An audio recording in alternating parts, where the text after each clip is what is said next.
ተናስተልን እንዴት አምሽታችኋል? የተወዳጁ ተመልካቾቻችን የኢትዮጵያ ቴሌቪዥንን እየተከታተላችሁ ትገኛላችሁ። ከምሽቱ 12 ሰዓት ሆኗል። የግንቦት 21 2017 ዓ.ም የዕለተ ሐሙስ ኢቲቪ ዜና 57 አሁን ጀምሯል። የተለያዩ ከሀገር ውስጥና ከውጭ ትኩስ የሆኑ ርዕሰ ጉዳዮችን ወደ እናንተ በሶስት የተለያዩ ምዕራፎች እያሻገርን እስከ ምሽት 3 ሰዓት ድረስ አብረን የምንዘልቅ ይሆናል። ሮዛ መኮንን ዜናዎቹን የመራው አብሬያችሁ ቆያለሁ። አበይት ጉዳዮቹን ላስቀድም። ኢትዮጵያ ለአየር ንብረት ለውጥ የማይበገር አረንጓዴ ኢኮኖሚ ለመገንባት ለምታደርገው ጥረት የልማት አጋር ሀገራትና ዓለም አቀፍ ድርጅቶች ድጋፍ ሊያደርጉ እንደሚገባ ተገለጸ።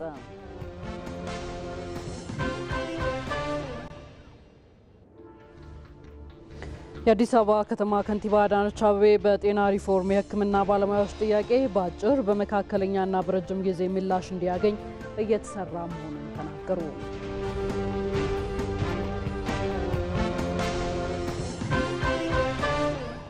ከውጭ የአሜሪካ የንግድ ፍርድ ቤት የትራምፕን ታሪፍ አገደ የሚሉት የምዕራፍ 1 አበይት ጉዳዮቻችን ናቸው።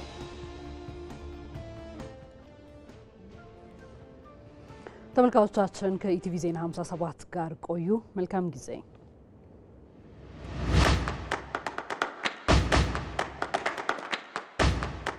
የቅዳሜ መልክ በልዩነት ለእርሶና ለቤተሰቦ የሚመጥኑ ለሰው የቀረቡ ጉዳዮችን ይዞ እየመጣ ነው። የቅዳሜ መልክ የኛ መልክ። ጸጋዋ ብዙ በሆነችው ሀገራችን ሊታዩ ሊጎበኙ የሚገባቸው ስፍራዎችና ባህሎች አያሌ ናቸው። በቅዳሜ መልክ የመዳረሻ ሰዓታችን ወደ ሀገራችን ሀብቶች አብረን እንጓዛለን። የሀገራችንን ጨምሮ የአውሮፓ ትላልቆቹ ሊጎች ተጠናቀዋል። ክረምቱን የአውሮፓም የተቀረው ዓለም ክለቦች ፊታቸውን ወደ ተጫዋቾች ገበያ ያዞራሉ። የቅዳሜ መልክ ስፖርት በተመረጡ ስፖርታዊ ጉዳዮች ሰፋ ባለ አየር ሰዓት በቅዳሜ መልክ። የቅዳሜ አንዱ መልክ ገበያው ነው። ልዩ ገበያዎችን በመላው ሀገሪቱ ዞረን እንፈልጋለን። በቅዳሜ መልክ የወደድነውን እንገዛለን፣ እንሸጣለን። ጥበባዊ መረጃዎች፣ የጠቢባን ልዩ እይታ፣ አስደናቂ አስገራሚ የጥበብ ስራዎች የሚቀርብበት የቅዳሜ መልክ የጥበብ ገጽ ላይ የኑሯችን ገጽ ሲፈተሽ መልኩ ምን ይመስላል? በቅዳሜ መልክ ውጣ ወረዳችን፣ ማግኘት ማጣታችን፣ ደስታና ሀዘናችን ሁሉ የእኛነታችን መገለጫ የኑሯችን ዘይቤ ነው።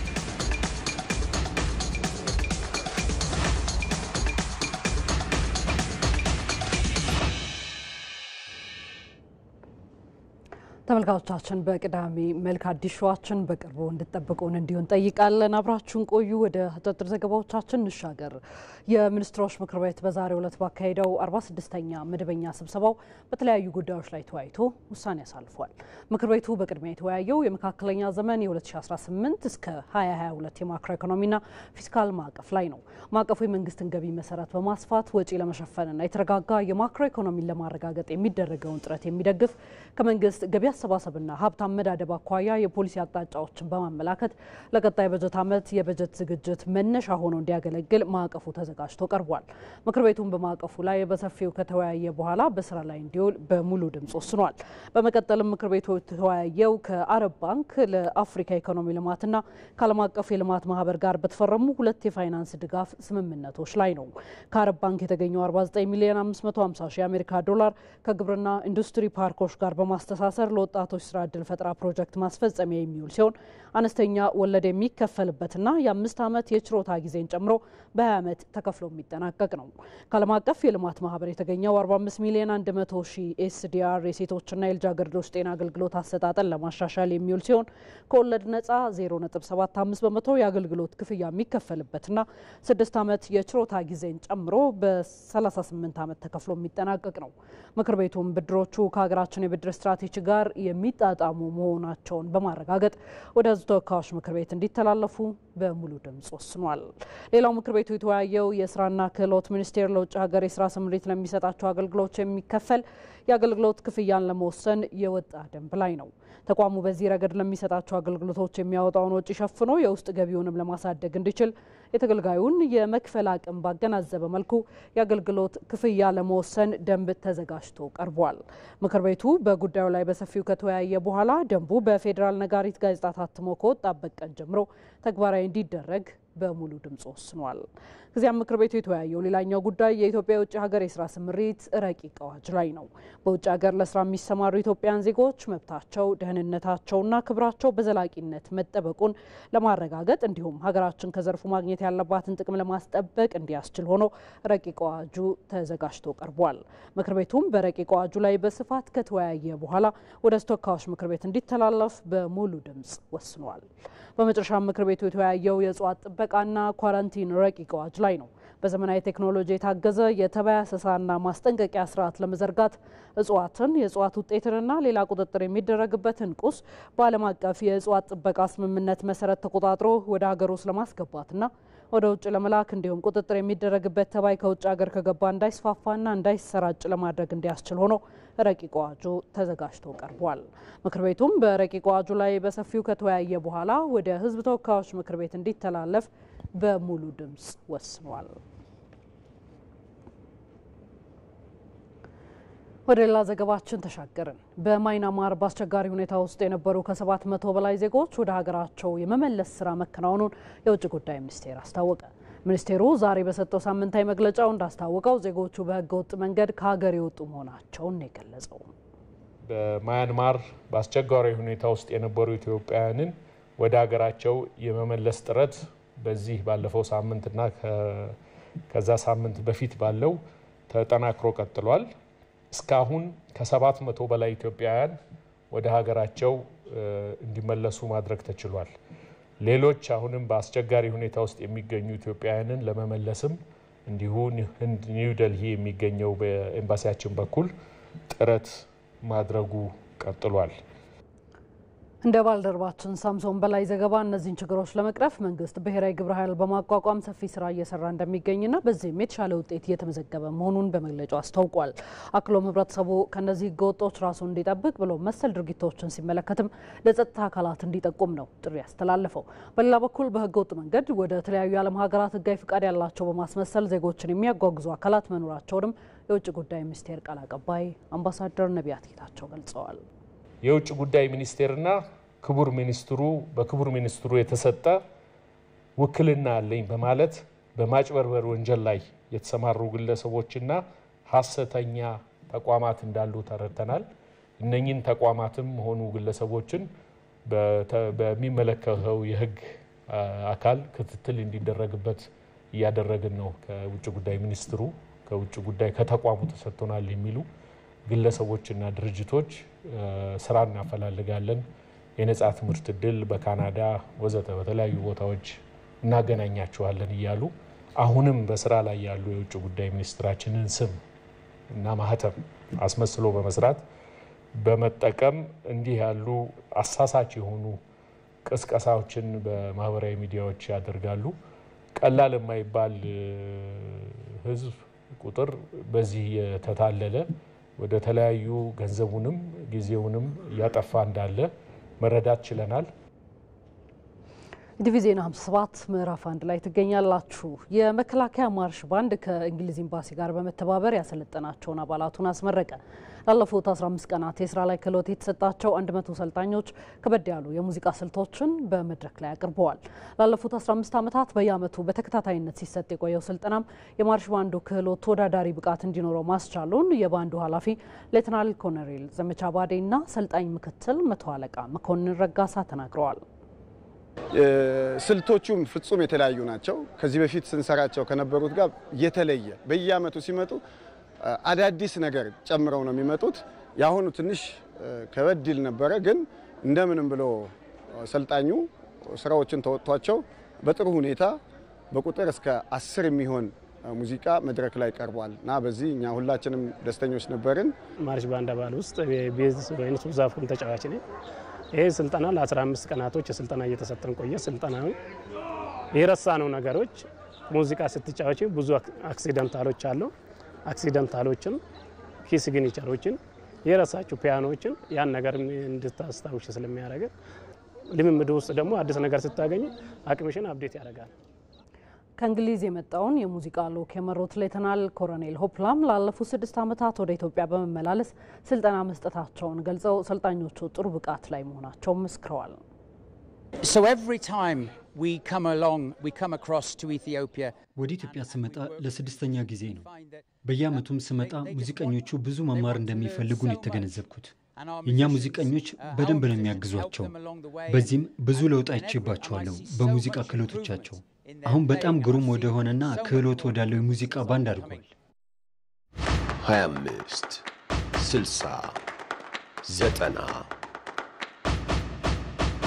25 60 90 የማን ነው? ኢቲቪ ዜና 57 ቀጥሏል። ኢትዮጵያ ለአየር ንብረት ለውጥ የማይበገር አረንጓዴ ኢኮኖሚ ለመገንባት ለምታደርገው ጥረት የልማት አጋር ሀገራትና ዓለም አቀፍ ድርጅቶች ድጋፍ ሊያደርጉ እንደሚገባ ተገለጸ። የፕላንና ልማት ሚኒስቴር ከኖርዌይና ከብሪቲሽ ኤምባሲ ለአየር ንብረት ለውጥ የማይበገር ኢኮኖሚ ፎረም ቴክኒካል ቡድን ጋር የውይይት መድረክ አካሂዷል። በመድረኩ ኢትዮጵያ ከጳጉሜ 3 እስከ ጳጉሜ 5 ለምታዘጋጀው የአፍሪካ የአየር ንብረት ለውጥ ጉባኤ ላይ ለሚገኙ የልማትና ዓለም አቀፍ ድርጅቶች የአየር ንብረት ለውጥ ምላሽ ላይ የተገኙ ውጤቶችን ግንዛቤ ሰጥቷል።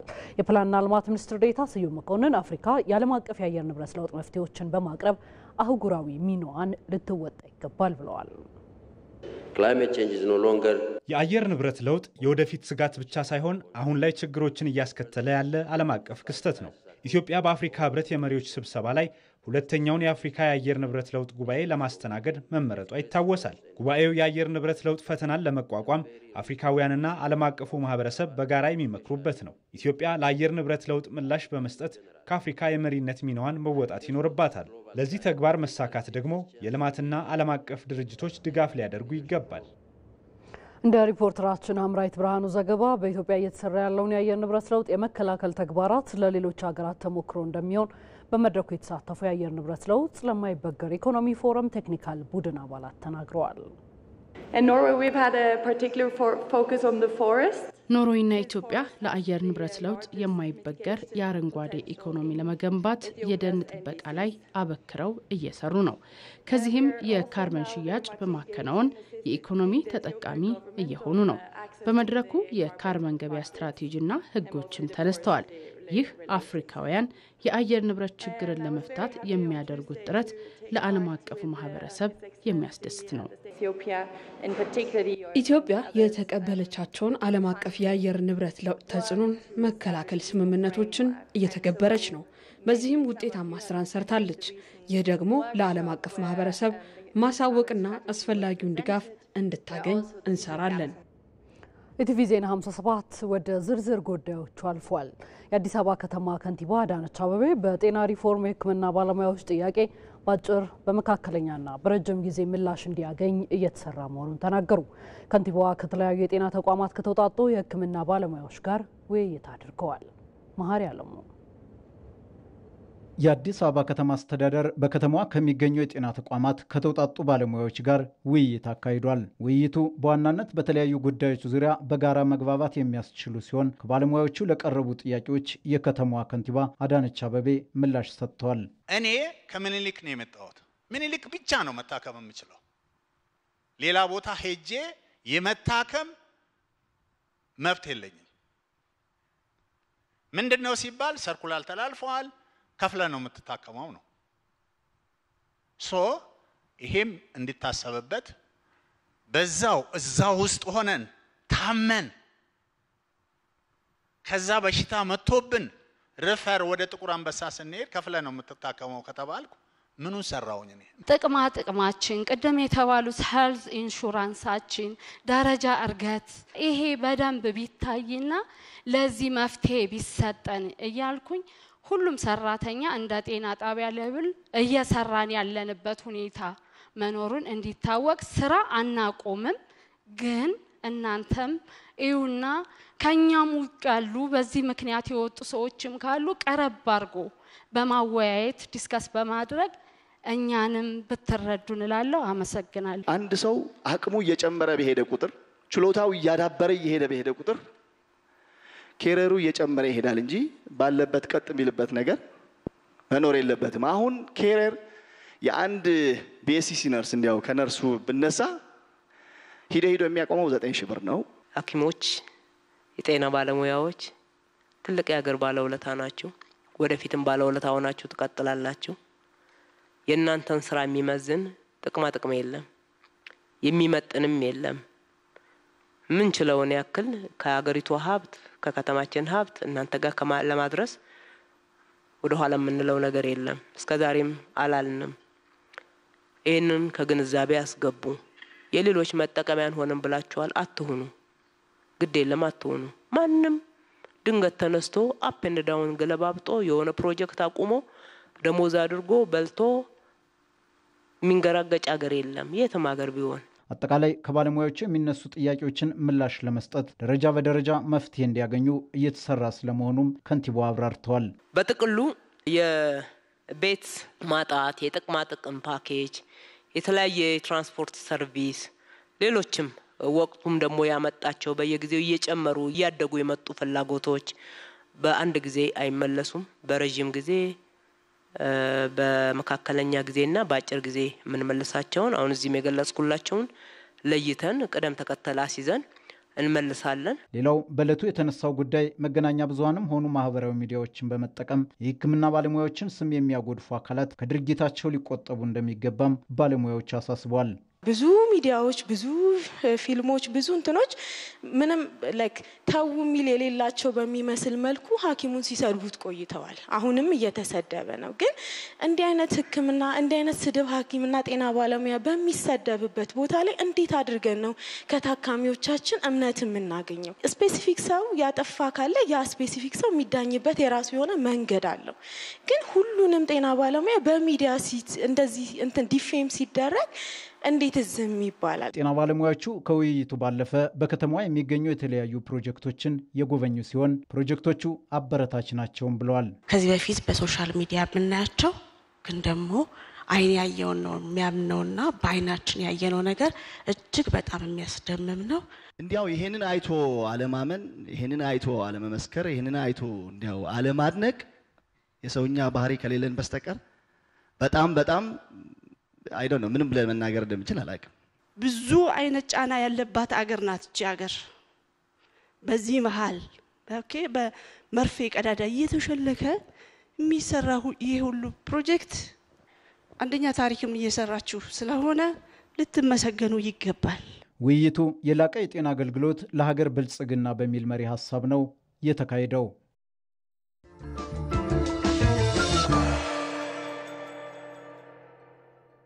በጣት ከሚቆጠሩ ሰዎች መካከል ቁንጮ የሆኑ ባለሙያ ናቸው። ከምንም በላይ ደግሞ ዋና የስነ ምግባር አምባሳደር የሕክምና ተደርገው ይጠቀሳሉ። እንግዲህ የሕክምና ሙያ ሲማሩትም በጣም ከባድ ነው፣ ሲኖሩትም በጣም ከባድ ነው። 10 ነበርን ሴቶች ውጭ ለትምህርት የተላክ ነው።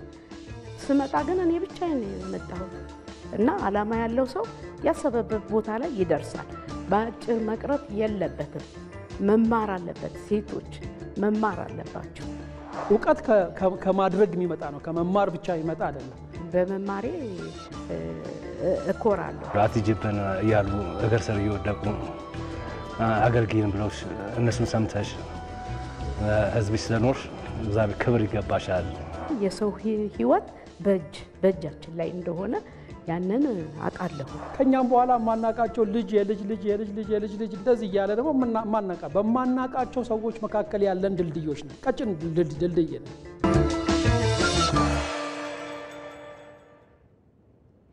ኢቲቪ ዜና 57 ላይ ናችሁ። ዘገባዎቻችን ቀጥለዋል። ማረሚያ ቤቶች ታራሚዎች በስነ ልቦና በንቃተ ህግና በተለያዩ ሙያዊ ስልጠናዎች አምራች ዜጋ እንዲሆኑ እየሰሩ መሆኑ ተገለጸ። 19ኛው የፌዴራልና የክልል ማረሚያ ቤቶች ኮሚሽን ኮሚሽነር የጋራ ጉባኤ እየተካሄደ ነው። ሰናይት ብርሃኔ 19ኛው የፌዴራልና የክልል ማረሚያ ቤቶች ኮሚሽን ኮሚሽነሮች የጋራ ጉባኤ በቢሾፍቱ እየተካሄደ ነው። ጉባኤው ማረሚያ ቤቶችን በአዲስ አስተሳሰብ ወደ አዲስ ምዕራፍ በሚል መሪ ቃል እየተካሄደ ይገኛል። ማረሚያ ቤቶች ታራሚዎችን በስነ ልቦና በንቃተ ህግና የተለያዩ ሙያዊ ስልጠናዎችን በመስጠት አምራችና ብቁ ዜጋን በማፍራት ወደ ማህበረሰቡ እንዲቀላቀሉ የሚያደርጉ በመሆናቸው የሁሉንም ተቋም ድጋፍ ይሻሉ ሲሉ የፌዴራል ማረሚያ ቤት ኮሚሽን ኮሚሽነር ጀነራል የኑስ ሙሉ ገልጸዋል። ማረሚያ ቤቶች በፍርድ ቤት ውሳኔ አግኝተው የሚላኩ የህግ ታራሚዎችን ተቀብለው ደህንነታቸው ተጠብቆ ሰብአዊ መብታቸው ተከብሮ መሰረታዊ ፍላጎታቸው አቅም በፈቀደ መጠን ተሟልቶ የተለያዩ የስነ ልቦና፣ የንቃተ ህግ፣ የስነ ምግባር ትምህርትና ድጋፍ አግኝተው በመደበኛ ትምህርት በቴክኒክና ሙያ ስልጠና በእውቀትና በክህሎት ዳብረው በተለያዩ የኢንዱስትሪና የግብርና ምርት ስራዎች ዘርፍ ተሰማርተው መጠነኛ ገቢ አግኝተው ታርመው ታንጸው አምራች ዜጋ፣ ህግ አክባሪ ዜጎች ሆነው ወደ ማህበረሰቡ እንዲቀላቀሉ በማድረግ ወሳኙን ሚና የሚጫወቱ የአጠቃላይ የፍትህ ዘርፉ ሂደት ስራ ማሳረጊያና የመውጫ በር በመሆናቸው የሁሉንም አጋርነት የሚሹ ተቋማት ናቸው። የፍትህ ሚኒስቴር ሚኒስትር ዴኤታ አቶ ኡመድ ኡጅሉ በበኩላቸው አሁን ላይ በማረሚያ ቤቶች ያለው የሰብአዊ መብት አያያዝ መሻሻሎች ቢኖሩትም የሚቀሩ ስራዎች ስለመኖራቸው ጠቁመዋል። መብቶች ናቸው። ማረሚያ ቤቶች ህገ መንግስታዊ ስርዓታችንን ባስቀመጠው አግባብ መሰረት ዜጎች ታርሞና ታንሶ አምራችና ህግ አስከባሪ በመሆን ወደ ሰላማዊ ህይወትን በሚመለስባቸው ተቋማት ከማድረግም አንጻር አበራታች ለውጦችም እና መሻሻሎች እየታዩ ያሉ ቢሆንም ሀገራዊ ለውጡን ተከትሎ መድረስ ከሚገባቸው ደረጃ ላይ ለማድረስ ገና ብዙ የጋራ ጥረትና መደጋገፍ ይጠበቅብናል። ዜጎች ሲታሰሩ በነፃነት የመንቀሳቀስ መብታቸውና አንዳንድ ማህበራዊ፣ ኢኮኖሚያዊና ፖለቲካዊ መብቶቻቸውን ከመገደቡ ውጭ ሰብአዊ ክብራቸውና ሌሎችም መብቶቻቸው በህገ መንግስታችን የህግ ጥበቃ እንዳላቸው በሚገባ ተገንዝበን ከምን ጊዜም በላይ ትኩረት ሰጥተን ወይም ሰጣቸው መስራት ይጠበቅብናል። በፍትህ ስርዓቱ ላይ የሚታዩ ክፍተቶችን ለመፍታት የፍትህ አስፈጻሚ ተቋማት በቅንጅት ሊሰሩ ይገባል ያሉት ደግሞ የፌዴራል ጠቅላይ ፍርድ ቤቶች ፕሬዝዳንት ቴዎድሮስ ምህረት ናቸው። ማረሚያ ቤቶች አገሪቱ የተቀበለቻቸውን ዓለም አቀፍ ስምምነቶች እንዲሁም ዓለም አቀፍ ተቀባይነት ያላቸው የእስረኛ አያያዝ ደረጃዎችን ባከበረ ሁኔታ የእስረኞችን ሰብአዊ ክብርና መብት በማክበር መያዝ ይጠበቅባቸዋል። ከዚህም በላይ ማረሚያ ቤቶች የእስረኞችን ግላዊ ሁኔታ በሚጠይቀው የፍርድ አፈጻጸም እርማት ስልቶች ተግባራዊ በማድረግ ከህብረተሰቡ ጋር የሚቀላቀሉበትን ስርዓት መተግበር አለባቸው። ይህ ግዴታ በየትኛውም የሀገሪቱ ክፍል በሚገኙ ማረሚያ ቤቶች ላይ የተጣለ በመሆኑ ይህን ህጋዊና ሀገራዊ ግዴታ በመውጣት በኩል በተናጠል ከሚያደርጉት ጥረት ባሻገር ትብብር ማድረግ ይጠበቅባቸዋል። የዛሬው ጉባኤም በዋናነት በፌዴራልና በክልል ማረሚያ ቤት ኮሚሽነሮች መካከል ያለውን ትብብር ማጠናከርና ቅንጅታዊ አሰራር መቀየስን እና አገራዊ እይታ መፍጠርን ታሳቢ ያደረገ ሲሆን ይህ ጥረት በአጠቃላይ በተቋማት መካከል ሊኖር የሚገባውን ትብብር ማሳያ ነው። ጉባኤው በዓመት 2 ጊዜ የሚካሄድ ሲሆን ለህግ ታራሚዎች የሰብአዊ መብት ትኩረት በመስጠት የህግ ታራሚዎችን አያያዝ ለማሻሻል የሚሰሩ ስራዎችን እንደ ዋና አጀንዳ በመውሰድ የሚመከርበት ነው። ቀጥለናል። በዶሮና እንስሳት እርባታ ስራዎች በመሰማራታቸው ውጤታማ መሆናቸውን በምዕራብ ጎጃም ዞን የፍኖተ ሰላም ከተማ ወጣቶች ተናገሩ። በተለያዩ የስራ መስኮች ተቀጥረው ሲሰሩ መቆየታቸውን የሚናገሩት ወጣቶቹ አሁን ላይ በጀመሩት የግል ስራ ከራሳቸው አልፈው ለሌሎች የስራ እድል መፍጠራቸውን ገልጸዋል። ሳሙኤል ወርቃየው ከስራ ጠባቂነት ይልቅ ስራ ፈጣሪ ለመሆን የወሰንኩት የመጀመሪያ ዲግሪን ተመርቄ ከካምፓስ ወጣ ነበር ይላል። ነገር ግን በሁኔታዎቹ አለመመቻቸት ምክንያት በመንግስት ተቀጥሬ ለበርካታ ዓመታት ከሰራው በኋላ የሁለተኛ ዲግሪን ጨርሼ ወደ ግል ስራዬ በመዞር በዶሮ እርባታ ተሰማራሁ። ያን የስራ ፈጣሪ ህልሜንም አሳካው ይላል በምዕራብ ጎጃም ዞን የፍኖተ ሰላም ከተማ ነዋሪው አቶ ምስጋናው ማሞ። አሁን ላይ ታዲያ ከዶሮ አልፎ የወተት ላሞች ባለቤት ሆኗል። መንግስት ቤት ቆይቼ የሁለተኛ ዲግሪን ጨርሼ እንደመጣሁ ዶሮ ጀመርኩ። ባለኝ አቅም የኪራይ ቤት ነው።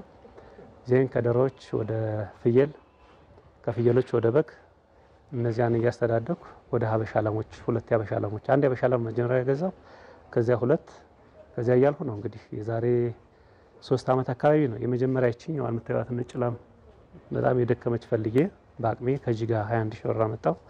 በሷ ነው እንግዲህ እሷን እያስተዳደግን ነው ወደዚህ የመጣ ነው። በተመሳሳይ በከተማዋ እንደ ምስጋናው ማሞ ሁሉ ከተቀጣሪነት በመውጣት ወደ ዶሮ እርባታ ስራ የተሰማሩም አሉ። 13 ዓመት አስተምሬያለሁ። ከዛ በኋላ በቀጥታ ወደ እንትን የመጣሁኝ ወደ ዶሮ እርባታ ስንጀምርም በ1300 አካባቢ ዶሮ ነበር የጀመርነው። የአንድ ቀን ጫጩት አምጥተን ለከስተመር እንትን የምንለው ከአንድ ቀን እስከ 45 ቀን እናቆይና ለነጋዴዎች ገበያ ላይ ለሚቸረችሩ ነጋዴዎች እናቀርባለን። እነዚህ ወጣቶች በተሰማሩባቸው ስራዎች ውጤታማ መሆናቸውንም ይገልጻሉ። ራሳቸውን ተጠቃሚ ከማድረግ አልፎም ለሌሎችም የስራ እድል የፈጠሩም አሉ። ከ25 ሊትር ያላነስ አገኛለሁ የጠዋትና የማታ ማለት ነው። እና ጥሩ ነው ያለው ሂደት ጥሩ ነው። ውጤት አለው። ዶሮ ስራ ይታወቃል። የተሻለ አንተ በደንብ ስኬል አፕ እያደረግከው ከመጣ የተሻለ ነገር አለ። ጥሩ ላይ ነን ዛሬ። ካፒታላችን ይሄ ነው የሚባል ባይሆን ምንድነው በየጊዜው እያሰፋ ነው ስለሆነ ካፒታላችን ጫጩት ስናስገባ ይሄ ትርፍ ቀጥታ ወደ ጫጩት ነው የምንቀይረው። እስካሁን በጫጩት ቢዝነስ ማስፋት ላይ ነው ካፒታላችን። በዘርፉ የበለጠ ለመስራት መንግስት የስራ ማስፋፊያ ቦታና የፋይናንስ አቅርቦት ችግሮችን እንዲፈታላቸውም ጠይቀዋል። ቦታ ይስጡኝና ለስራና አንድ አመት መስራት ካልቻልኩ ይቀሙ። በቃ ሰርቼ እኔ ምንም ሳንቲም አልፈልግም። ሰርቼ ባለኝ እድሜ ማለት ነው የምፈልገው። ይሄን የምታዩትን በትራዲሽናል ወይ ነው እየሰራን ያለው። በእንጨት ሰርተን ነው ያለው። ይሄ በብሎኬት ቢሆን እነዚህ በብረት ቢሆኑ ወለሉ ቢስተካከል ጥሩ ውጤት ያመጣሉ ከብቶች። ፉሊ ሬስትድ ከሆኑ የኛም ስራ አሰልች አይሆንም። እሱን እንፈልጋለን። ፕላስ የማለቢያ ከማለቢያ ማሽን ጀምሮ እስከ ፕሮሰሲንግ ያሉት ኢኩዊፕመንቶች ማጓጓዣ እቃዎች እነሱን ብናገኝ በጣም ደስ ይለናል። የምዕራብ ጎጃም ዞን ስራና ስልጠና መምሪያ ኃላፊ አቶ አያሌው ያደርጋል የመስሪያ ቦታ ማስፋፊያና ተዘዋዋሪ ብድር ለጠየቁ ኢንተርፕራይዞች ከሚመለከተው አካል ጋር በመወያየት መፍትሄ እንደሚሰጥ ገልጸዋል። እነዚህን ችግሮች የከተማ አስተዳደሩና ሌሎች የሚመለከታቸው አካላትን በትብብር የሚፈቱበትን ሁኔታ እናመቻቻለን። ተይዘውም በሂደት ላይ ያሉ ስለሆኑ ማለት ነው። ስራ ዕድል ፈጠራውን ለመደገፍ ሁሉም አካል ርብርብ የሚያደርግበት ስለሚሆን የወጣቶች ያነሷቸው ጥያቄዎች በአጭር ቀን ይፈታሉ ብለን ነው የምናስበው። በዞኑ በ2017 በጀት ዓመት ከ43700 በላይ ወጣቶችን በማደራጀት የስራ ዕድል ተጠቃሚ መሆናቸውም ተገልጿል። የኢትዮጵያ ቴሌቪዥን እየተከታተላችሁ ትገኛላችሁ ተመልካቾቻችን። ሰሞኑን አየሩ ትንሽ ከበድ ያለ ይመስላል። ዝናብ በርከት እያለ የመጣ ይመስላል። ለማንኛውም በቀጣይ ቀናት ምን የአየር ትንበያ ይኖራል? ባልደረባችን ኃይሉ ነገሰ የሜትሮሎጂ ባለሙያችን ነው እዚህ ስቱዲዮአችን ተገኝቷል። የቀጣይ ቀናትን ትንበያ ደግሞ የሚያመላክተን ይሆናል። ከሱ ጋር እንቆይ። እንዴት አምሽተሃል ኃይሉ? እንደምን አመሸሽ ሮዛ? ሰላም አምሽቻለሁ። ቀደም ሲል እንዳልኩት እንግዲህ እኔ ዝናብ አስቸግሮኛል። ሌላውን ባላቅም በርከት ያለ ይመስላል። ስለዚህ ቀጣይ ቀናት ምን እንጠብቅ የአየር ሁኔታውን? አመሰግናለሁ ሮዛ። በዛሬው ዕለት በሰሜን ምስራቅ፣ በመካከለኛው፣ በምስራቅ እና በደቡብ የሀገራችን አካባቢዎች ላይ ጠንካራ የዳመና ሽፋን ነበራቸው። ከዚሁም ጋር ተያይዞ በአዲስ አበባ በነቀምቴና በመቀሌ ዝናብ ተመዝግቧል። በነገው ዕለትም ለዝናብ መፈጠር አመቺ የሆኑ የአየር ሁኔታ ክስተቶች በሰሜን ምዕራብ፣ በሰሜን ምስራቅ፣ በመካከለኛው፣ በምዕራብ፣ በምስራቅና በደቡብ የሀገራችን አካባቢዎች ላይ ይበልጥ ተጠናክረው ይቀጥላሉ። ከዚሁም ጋር ተያይዞ በሁሉም የትግራይ፣ የአማራ፣ የኦሮሚያ፣ የማዕከላዊ ኢትዮጵያ፣ የደቡብ ኢትዮጵያ፣ የደቡብ ምዕራብ ኢትዮጵያ፣ የሲዳማ፣ የጋምቤላና የቤኒሻንጉል ጉሙዝ ክልል ዞኖች በብዙ ቦታዎቻቸው ላይ ከቀላል እስከ መካከለኛ መጠን ያለው ዝናብ ያገኛሉ። በተጨማሪም ምስራቅ ትግራይ፣ ምዕራብ ሸዋ፣ ከፋና ምዕራብ ኦሞ ዞኖች በ24 ሰዓት ከ30 ሚሊ ሜትር በላይ ከባድ መጠን ያለው ዝናብ ያገኛሉ። በተጨማሪም በሁመራ፣ በመተማ፣ በቁሃራ፣ በመታራ፣ በድሬዳዋ፣ በሰመራ፣ በዱብቲ፣ በኢሊዳር፣ በአዋሽ አርባና በአይሻ የቀኑ ከፍተኛ የሙቀት መጠን ከ38 ዲግሪ ሴልሺየስ በላይ እንደሚሆን ሀዛዊ የትንበያ መረጃዎቻችን ይጠቁማሉ። በነገው ዕለት በአንዳንድ የሀገሪቱ ዋና ዋና ከተሞችና የቱሪስት መዳረሻ የሆኑ ስፍራዎች የሚኖራቸው የአየር ሁኔታ ሐዋሳ ዝናባማ፣ ወላይታ ሶዶ፣ ጋምቤላ፣ ባሌ ሮቤ ቀላል ዝናብ፣ ጅማ ዝናባማ፣ ሞያሌ፣ ደብረ ማርቆስ ቀላል ዝናብ፣ ሀምቦ ዝናባማ፣ ዲላ፣ ፊቼ፣ ኮምቦልቻ ቀላል ዝናብ ያገኛሉ። በአዲስ አበባ በቀጣዮቹ 2 ቀናት ዝናባማ የአየር ሁኔታ የሚኖር ሲሆን በሶስተኛው ዕለት ቀላል መጠን ያለው ዝናብ ይኖራል። ተመልካቾቻችን ለበለጠ መረጃ ኢንስቲትዩቱን ድረገጽ www.itomet.gov.ኢቲን መልከቱ። በርካታ መረጃዎችን ያገኛሉ። ሮዛ እናመሰግናለን ኃይሉ። እንግዲህ ተመልካቾች በእነዚህ ቀናት ወጣ ካሉ ጃንጥላ ከእጃቸው እንዳይለይ ነው መቼስ የምትመክረው? ትክክል። መልካም ምሽት። አመሰግናለሁ። እኔም በጣም አመሰግናለሁ ሮዛ። የተወዳጁ ተመልካቾቻችን ዜና ኢትዮጵያችን ወደ እናንተ መድረሱን እንደቀጠለ ነው። የቆዳ ኢንዱስትሪዎችን በማዘመን የአምራች ዘርፉን ተወዳዳሪነት ማሳደግ እንደሚገባ ተገለጸ። ኢንዱስትሪው ተቋማዊ ክፍተቶች ያሉበት በመሆኑ አዳዲስ አሰራሮችን በመንደፍ ዘርፉን ኢኮኖሚያዊ ፋይዳ እንዲኖረው ማድረግ ይገባልም ተብሏል። መሐመድ አልቃድር ኢትዮጵያ በዓለም በቁም እንስሳት ሀብቷ ከቀዳሚዎቹ ተርታ ብትመደብም የቆዳ ሀብቷን በተገቢ መንገድ አለመጠቀሟ ይነሳል። በቆዳው ሴክተር ባለኝ ኤክስፒሪየንስ ትልቁ ቻሌንጅ እየሆነ የመጣው አገሪቱ ገቢ እያገኘች አይደለችም። ይሄ የሆነበት ዋናው ምክንያት የቆዳ ውጤት ወይም ኳሊቲ መረጣ እንለዋለን በእኛ ከጊዜ ወደ ጊዜ እየቀነሰ መምጣት ነው። ችግሩ ከቤት ነው የሚጀምረው። እውነት ለመናገር በስነ ስርዓት እርዱን ካለማድረግ ይጀምራል። ከዛ መሀል ላይ ከደላሎችም ጭምር ይመጣል። ፋብሪካ ላይ የኬሚካል እጥረት አለ። እሱ ላይ ሲደመር ዘርፉ ላይ በርግጥ ችግር እየሆነ ነው። ግን ደግሞ ችግር አለ ተብሎ ደግሞ አገሪቷ ከምታገኘው ጥቅም ወደ ኋላ አንል። የቆዳ ኢንዱስትሪውን ለማዘመንና የአምራች ዘርፉንም ተወዳዳሪነት ለማሳደግ በዘርፉ ላይ መነቃቃቶች መኖራቸው ይነገራል። በይበልጥ በአምራቹ በኩል ከዚህ ቀደም ከነበረው የተሻለ በኳሊቲ አሁን ታይ ከሆነ በጣም ተፎካካሪና ተወዳዳሪ የሆኑ ውጤቶችን እያመረትን እንገኛለን። ከበቆዳ የሚሰሩ አብዛኞቹ ምርቶቻችን በራሳቸው ባላቸው ልዩ የሆነ ተፈጥሮ በዓለም አቀፍ ገበያ በተለይ ለጓንት ምርት ለጎልፍ ግላብን በጣም ተመራጭ ናቸው። እያንዳንዱ ቆዳ በጣም ተጠንታና በተላልቅ ዲዛይነሮች ደግሞ ወደነው የምንሰራ ስለሆነ እሱ ለኛ አንዱ ያመጣለን ትልቅ ዘርፍ ነውና የምንወደው በጣም እናከብረው በጣም ለኢትዮጵያም ደግሞ ትልቅ ቫልዩ ያለው ውጤት ስለሆነ እያመረትን ያለነው እሱ ራሱ አንዱ እንደ ትርፍ ነው የሚቆጠረው። ኢቲቪ በአዲስ ቀን ዝግጅቱ የቆዳና ቆዳ ውጤቶች ያሉባቸው ክፍተቶች እንዴት ሊታረሙ ይገባል የሚለውን ጠይቋል። ኢንዱስትሪዎቹ ተቋማዊ ክፍተቶች ያሉባቸው እንደሆኑም በዚሁ ተነስቷል። ይህንን የኢንዱስትሪ ዘርፍ በማዘመንም የሀገር ውስጥ ምርትን የመጠቀም ባህልን ለማሳደግ እየተሰራ ነው ተብሏል። እንግዲህ እንደ ኢንዱስትሪ እኛ ብሩህ ነገር ወደፊት አለ። አሁን ያለንበት ግን ከባድ ፈተና ውስጥ ከባድ ቻሌንጅ ውስጥ ነው ያለነው። አንደኛው የዚህ የግብአቱ ጥራት ከጊዜ ወደ ጊዜ ማሽቆልቆል። ስለዚህ ይሄ ሲነርጂ ይፈልጋል። ሚኒስቴር መስሪያ ቤቶች የሚመለከታቸው መስሪያ ቤቶች በጋራ መስራት ይጠበቅብናል። ሁለተኛው ሰው ሰብሰብ ብሎ እየኖረ ስለሆነ በሚኖርበት አካባቢ ቄራዎች ቢስፋፉ፣ ስለዚህ እቃው ፐርሸብል ስለሆነ ወዲያው ተነስቶ ወደ ፋብሪካዎች ይገባል። ስለዚህ ያለው ሰው ሰራሽ ጥራት ችግር ከጊዜ ወደ ጊዜ ማሻሻል ይቻላል። ቆዳ ውጤቶችን በተለይ ከተኪ ምርትን ከመተካከት አኳያ እንደ መንግስት ስትራቴጂ ራሱ ዲቫይስ ተደርጓል። የተኪ ምርት ስትራቴጂ እንደ ማኑፋክቸሪንግ ኢንዱስትሪ የህብረተሰቡም አሁን የአመለካከት ለሀገር ውስጥ ያለው ለቆዳ ውጤቶች ያለው አመለካከት እየተቀየረ መጥቷል። ሀገር ውስጥ ያሉ ፋብሪካዎች ለ120 ሚሊዮን ህዝብ የሚሆን ማቅረብ ይጠበቅባቸዋል። ስለዚህ አንድም ያሉትን በዛ ደረጃ መሄድ አለባቸው። ኢንዱስትሪዎችን መስራቱ መስፋት አለበት። ስለዚህ አጠቃላይ የሀገር ውስጥ ምርት የመጠቀም እንትኑ እያደገ ነው ያለው። የገበያ ትስስርም ከውጭም ወደ ውጭም ደግሞ ኤክስፖርት ተደርጎ እንደ ሀገር የውጭ ምንዛሬ መገኘት አለበት። ከዚህ አኳያ ሰፊ ስራዎች እየተከናወኑ ነው። የቆዳ ውጤቶችን ለስራ ዕድል ፈጠራ እንዲሁም በዓለም ገበያ ላይ ተወዳዳሪ ለመሆን ችግሮችን መፍታት እንደሚገባም በአዲስ ቀን የሀገር ጉዳይ ዝግጅት ላይ ተነስቷል። ቤተሰባቸው ልጆችን በጉዲፈቻ ሲያሳድጉ ተመልክተው እሳቸውም ልጆችን የማሳደግ ፍላጎት እንዳደረባቸው ይናገራሉ። የዛሬው ባለታሪካችን ፍትህ ተስፋዬ አሁን ላይ 4 ልጆችን በጉዲፈቻ 3 ልጆችን ደግሞ በአደራ ቤተሰብነት ተቀብለውም እያሳደጉ ይገኛሉ።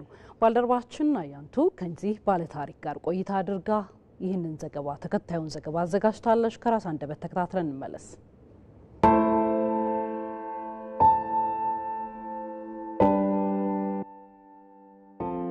ፍትህ ተስፋዬ ይባላለሁኝ። የ7 ልጆች እናት ነኝ። 4ቱን በጉዲፈቻ ነው የወሰድኳቸው። እንዲሁም 3ቱን የአደራ ቤተሰብ ነኝ። 2ቱ የአካል ጉዳት አለባቸው እና ደግሞ የአንዷ ልጄ ደግሞ የልዩ ፍላጎት ያላት ልጅ ናት። የመጀመሪያው እሷ ነች። ኪያ ትባላለች። ቀጥሎ መንትዮቹን እነሱ 2ቱን ነው የወሰድኩት። አቢሜሌክና አብላኬ ይባላሉ። በኋላ ደግሞ ሜላትና ማርክን ነው የወሰድኩት። እነሱ በጣም ጓደኛ ማቾች ናቸው። በጣም ይዋደዳሉ። የመጨረሻዎቹ ግን ዳኒና ምህረት ናቸው። ማነው አልጋውን ማንጠፍ የሚችል? ልጅ በጉዲፈቻ መውሰድ ከልጅነቴ ጀምሬ የምፈልገው ነገር ነው። ምክንያቱም አያቶቼ በጉዲፈቻ ልጅ ወስደው አሳድገዋል። ወላጆቼም እንዲሁ ያሳደጓቸው ልጆች ነበሯቸውና በቤተሰቦቼ ውስጥ እያየሁ በምሳሌነት እያሳዩኝ ያየሁት ነገር ነው። በሀገራችን ነባራዊ ሁኔታ እንደሚታወቀው ወደ 4.5 ሚሊዮን ህጻናት ወላጅ እንደሌላቸው ጥናቶች ያመለክታሉ። እንዲሁም ደግሞ በተቋማት ውስጥ የታቀፉ ከ9500 በላይ የሚሆኑ ህጻናት አሉና ልጆች በእኔ እምነት በወላጅ እቅፍ ውስጥ ማደግ እንዳለባቸው አምናለሁ። በተደጋጋሚ መጀመሪያ የወሰድኳቸው ልጆች የነሱን ፕሮሰስ ለማድረግ መላለስ ነበር ወደ ተቋምና እንደዚህ ልዩ ፍላጎትም ያላቸው የአካል ጉዳትም ያለባቸው ልጆች በመታይበት ጊዜ ትልቅ ኬር ተሰምቶኝ ነው በቃ ብችል ባደርግ ግን አንድ ቀን በቃ እንደምችል አወኩ። እኔ ትንሽ ኤፈርት ነው የሚጠይቀው። አንድ ልጅ ሁለት ልጅ እኔ መውሰድ ብችልና አራያ መሆን ብችል ብዙ ሰዎች በቤታቸው ከኔ የተሻለ ፋሲሊቲ ያላቸው አቅም ያላቸው ሰዎች አሉና እነዛ ሰዎች መበረታታት ይችላሉ ብዬ አመንኩኝ።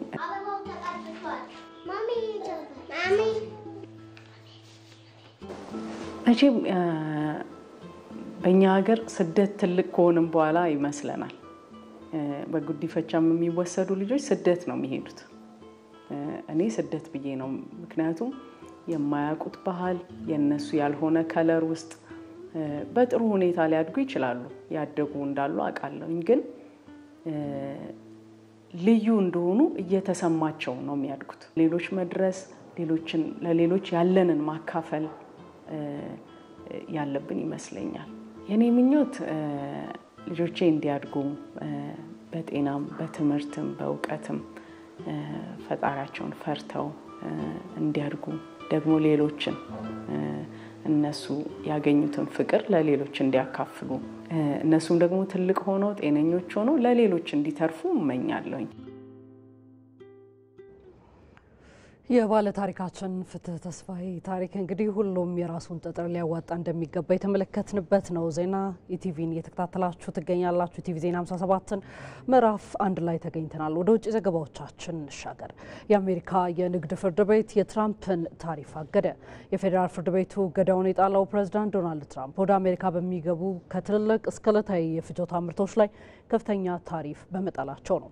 ፍርድ ቤቱ የትራምፕ ውሳኔ ተገቢ አይደለም፣ ስልጣናቸውንም አላግባብ ተጠቅመዋል ብሏል። ዛህራ መሐመድ። የአሜሪካ የንግድ ፍርድ ቤት የትራምፕን ታሪፍ አግዷል። የፌዴራል ፍርድ ቤቱ ፕሬዝዳንት ዶናልድ ትራምፕ ከግዙፍ ቢዝነሶች እስከ ዕለታዊ ወደ አሜሪካ የሚገቡ ምርቶች ላይ ከፍተኛ ታሪፍ መጣላቸው ተገቢ አይደለም ብሏል።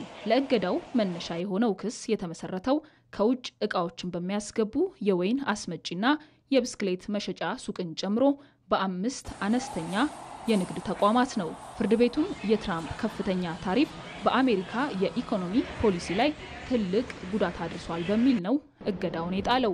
የንግድ ፍርድ ቤቱ ዳኞች ትራምፕ የአደጋ ጊዜ ሕግን ተጠቅመው በሁሉም ሀገራት ላይ ታሪፍ ለመጣል ስልጣናቸውን አላግባብ ተጠቅመዋል ሲሉ ተናግረዋል። በዚህም ፍርድ ቤቱ ከአብዛኞቹ ሌሎች የንግድ አጋሮች ጋር ስምምነቶች ከመደረሳቸው በፊት የትራምፕን ዓለም አቀፍ የታሪፍ ጭማሪ እንዲቆም በማድረግ ዘላቂ ትዕዛዝ እንዲሰጥ ወስኗል። አስተዳደራዊ ትዕዛዞችን ተግባራዊ ለማድረግም የ10 ቀናት ቀነ ገደብ እንዲሰጥ አዟል። ትዕዛዙ ትራምፕ በቻይና ላይ የጣሉትን የ30 በመቶ ታሪፍ ከሜክሲኮና ከካናዳ በሚመጡ አንዳንድ ሸቀጦች ላይ የጣሉትን 25 በመቶ ታሪፍ እንዲሁም ወደ አሜሪካ በሚገቡ አብዛኞቹ ምርቶች ላይ ያለውን የ10 በመቶ ታሪፍ ዓለም አቀፍ የታሪፍ ጭማሪን ያስቆማል። ነገር ግን የንግድ ፍርድ ቤቱ ትዕዛዝ በንግድ ማስፋፊያ ሕጉ ተገዢ በሆኑት በተሽከርካሪዎችና በተሽከርካሪ መለዋወጫዎች እንዲሁም በአልሙኒየም ላይ ያሉ 25 በመቶ ታሪፎች ላይ ተጽዕኖ አይኖረውም ተብሏል። ይህን ተከትሎ ታዲያ የትራምፕ አስተዳደር ይግባኝ ጠይቋል። ሆኖም ግን የፋይናንስ ተቋማትና ነጋዴዎች በውሳኔው ደስ ተሰኝተዋል። የፍርድ ቤቱን ትዕዛዝ ተከትሎ የአሜሪካ ዶላር ከፍ ብሏል። በተለይም እንደ ዩሮ፣ የንና የስዊዝ ፍራንክ ባሉ ምንዛሬዎች ላይ ከፍተኛ ጭማሪ አሳይቷል። መረጃው የቢቢሲና የሮይተርስ ነው።